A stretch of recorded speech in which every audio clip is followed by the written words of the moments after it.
of remote terminals, how to use them.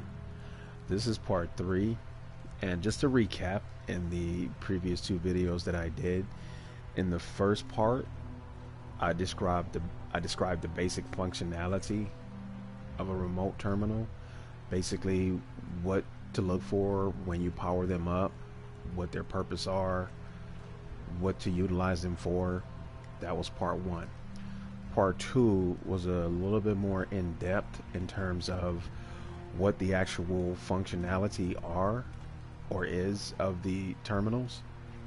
So in part 2 I showed you how to connect devices to it, and also to show you what to look for. Say for example, if your settlement is attacked and you want to be able to check your defenses instead of having to walk around to see where everything is and what's damaged. Everything that's powered or requires power that can connect to a terminal, you can check everything from your terminal. Okay, so moving forward to part 3, which is what I'm doing now, what you're going to do here, or what I'm going to show here, is what you're going to do in terms of building the terminal, what devices you're going to connect to it, how you're going to place those devices, and to show you that you don't have to have a straight line of sight to the terminal in order for it to be functional. Okay, so let's go ahead and get that started without delay. Alright, so right now what I'm going to do is I'm going to put the terminal down. Let's see, here we go. Alright, so I'm at Bunker Hill, and I'm just using this as an example. Okay, so let's say this is my base of operations right here. Alright, so here's your terminal, and obviously it's going to require power. Alright, so let's go ahead and get some power going, and I'm only using this just to reference. Okay, so this is nothing permanent. Alright, well, I'm going to keep this here just so that we can have power. Actually, you know what? Let's put a bigger one down, because I'm going to connect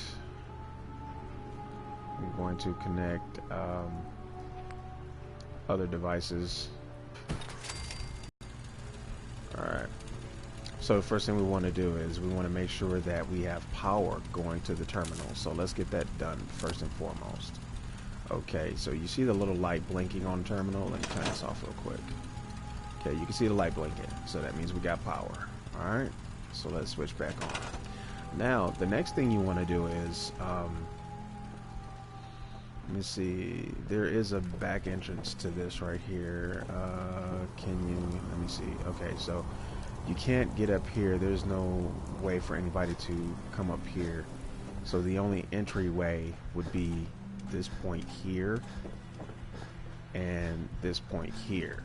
So what I'm going to do here in part 3 of this video is we're going to wire this section so that you can have a defensive turret back here to monitor that back entrance, and then we're going to set something up here. Okay, so just to recap, the whole basic functionality or purpose of the remote terminal is to pretty much make your life easy, you know, in terms of your defenses, and also being able to, you know, have your settlement, you know, fortified. And that's what the primary purpose of the terminal is to do. You could set up fiber optic sensors, you could set up powered traps, anything like that. This is a good location because of what I'm gonna put right here. So let's just start with the basics real quick. Okay, so let's go to our traps. Okay, so the first thing that we're gonna, oh no, not that, sorry. Where are my traps? Oh, I think it's back in here. Yep, it's right here. Okay, so the first thing we're gonna put down is, you know what, no, because we have settlers walking through there. I don't want to make that mistake. Yeah, that wouldn't be good. Yeah. Okay, so this is what we're gonna do. I'm trying to figure out which one is the best way to go. You know, let's start simple, because I don't want to confuse anyone into, you know,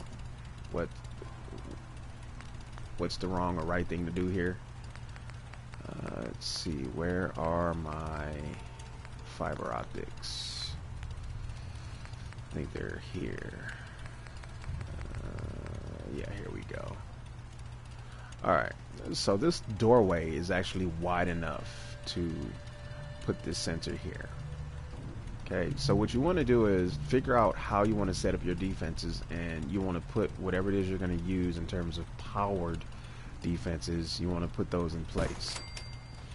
Alright, now here's how the sensors work. Okay, let me see, is that good enough right there? Yeah, that's good enough. Okay, so here's how the fiber optic sensor work. Okay, if you're an enemy and you're walking through here, right, you're not supposed to see the sensors, or you're not going to notice the sensors because you're too busy looking for physical bodies. But once you trip this sensor, any defensive device, say like a landmine, a flamethrower, anything like that, once that line is crossed or broken, that backup or alternative defense is going to kick in. So that's how this works right here. So let's go ahead and do this. Let's power this up. Okay, you see the fiber optic line there? Okay, that line has power. You know what? I want to... Okay, you see how that line got tripped? Now, if I had another defensive device set up, and this little retarded bastard would sit right in the middle of it. Are you kidding me? Are you seriously kidding me? Okay, maybe this wasn't the best location to do that, but anyway, let's go in here, right? So let's take a look and see. You notice that it says optical sensor on the screen? Okay, because he tripped that sensor, that means that every time somebody trips it, it's gonna go off, which means you're gonna have to constantly keep repairing it. But do not worry, because there's a way to fix that problem. You go here to set trigger target, okay, and you go to where it says track trigger on hostiles. So that's what we want to do. We want it to only set or go off whenever a hostile triggers it. Alright, so let's activate the trigger again. Now you notice no matter what he does, that line still stays there. Okay, so whether he goes through it or I go through it, it doesn't matter. It's only set to trigger on a hostile target. Okay, and since there's no way for them to go around it, they have to go through it. Now let's go ahead and reverse this, because we don't want to put...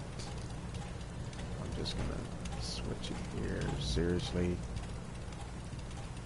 Okay, let's see. And the reason why I'm switching it is because the power sensor... Are you kidding me? Let's make sure it's right where I need it to be. Okay. Good.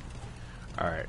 So where the power is connected to the sensor, now what we want to do is we want to connect something to that sensor that once this line is tripped, that optic sensor line is tripped, it will set off that other device. So let's go into our defenses again. You know what? Hang on. Let's see. You know what? Let's go with the flamethrower. Okay. So here's what happens.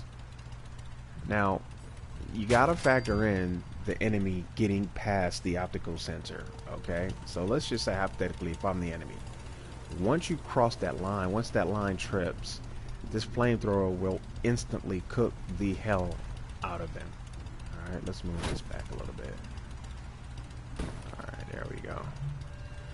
Okay, so don't worry, it's not going to fry the wire. But anyway, you see the way that I have this positioned? Okay, you kind of want to position it at an angle. Don't position it straight like this, because they can easily run through that. But if you position it at an angle like that, Once they trip the wire, the flame will already initiate. They'll touch the flame, and then as they're going through it, they'll continuously be cooked by the flame. Alright, so let's put that right there. Actually, let's bring it out a little bit. Turn it slightly this way. Alright, so now I'm going to show you something here. Watch this. Okay, now you notice that the flamethrower is connected, right? Now the trigger target is set to go off on hostile targets, but the little boy is sitting right there. So what we're gonna do is we're gonna actually, you know what, hang on. Let me be smart here. Let me do a quick save, because the settlement may go hostile on me.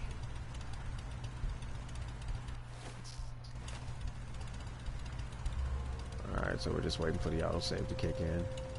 Alright, so let's do it like this. Let's give you an example of what happens if it was not set to trigger on hostile. It was just set to trigger on anything. Okay, so let's see what happens to the next person that walks through it. And here's the interesting part. Everybody is constantly, actually I'll do it. Okay, just watch this. Okay, you notice that? And you notice it's a continuous flame. It's going to shut off shortly. It's burning its fuel. There it goes.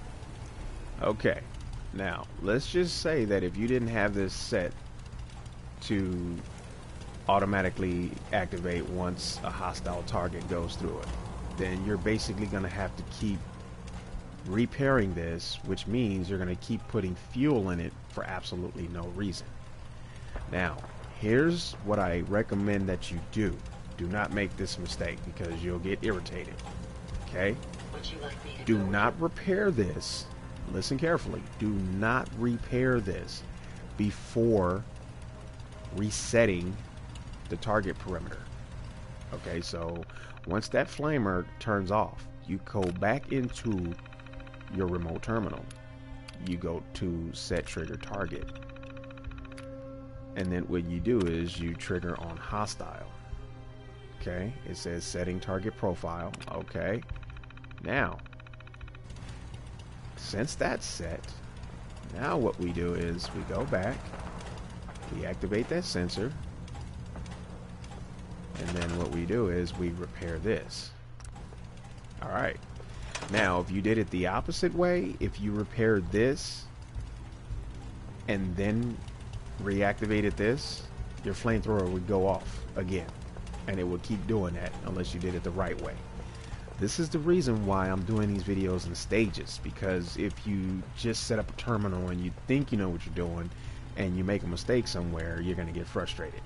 So, you know, I'm doing this for the benefit of helping my fellow gamers out that may not understand how to use the terminal. Okay? So, again, do not repair this before resetting the target profile. If you repair that and then you activate that optic sensor again, the flamethrower is going to go off. And if a settler happens to be walking through it, or you're going to have the whole settlement after your ass. Excuse my language. Okay? So make sure that you go into the terminal, you reset it first, and then what you do is you come back over here and you repair that, or I mean either or, but I would say repair the laser tripwire first and then repair that, right? Because remember, look at where the wire is going to.